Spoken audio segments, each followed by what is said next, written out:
Surat Lalgate police ચોકીના મહિલા PSI પોતાના પુત્ર પાસે લાંચ લેવડાવતા ઝડપાઈ ગયા છે।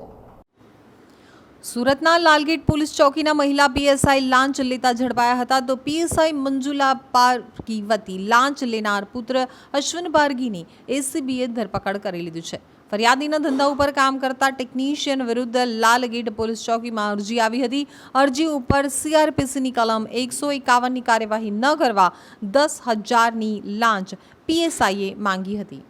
ફરિયાદી લાંચ ન આપવા માંગતા હોવાથી તેમને એસીબીને જાણ કરી હતી અને લાંચ માંગનાર પીએસઆઈને પકડવા એસીબીએ છટકું ગોઠવ્યું હતું। લાલગેટ ચોકીની પીએસઆઈ મંજુલા પારગી 8,000ની લાંચમાં એસીબીના છટકામાં ભેરવાઈ ગઈ છે। લાંચ લેવા માટે તેણે તેના પુત્રને સાથે રાખ્યો હતો। સીઆરપીસીની કલમ 151 અટકાયતી પગલાં ન ભરવા માટે ટેકનિશિયન પાસે તેણે લાંચ માંગી હતી। મંજુલાનો પગાર 70,000 છે। એસીબીના સ્ટાફે મંજુલા શંકરલાલ પારગી અને પુત્ર અશ્વિન પારગી સામે ગુનો નોંધી ધરપકડની કાર્યવાહી કરી છે।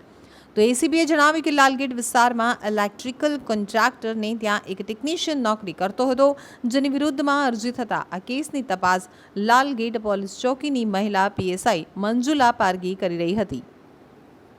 એસીબીમાં ફરિયાદ મળેલી કે Lalgate police station Lalgate police ચોકીમાં ફરજ બજાવતા પીએસઆઈએ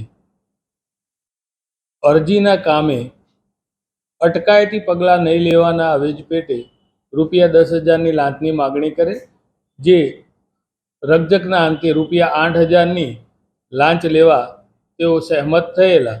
તો લાલગેટ ચોકી પીએસઆઈ મંજુલાબેન તથા એક પ્રજાજન અશ્વિનભાઈ નાઓને રૂપિયા 8,000ની લાંચ લેતા અટકાયત કરવામાં આવેલી છે અને તેઓ વિરુદ્ધ કાયદેસર કાર્યવાહી હાથ ધરી આગળ તપાસ હાથ ધરેલી છે। એક અરજી હતી લાલગેટ પોલીસ ચોકીમાં, જે અરજીમાં સીઆરપીસી 151ના અટકાયતી પગલાં નહીં લેવાના અવેજ પેટે 8,000 રૂપિયાની લાંચ એમણે સ્વીકારેલી છે।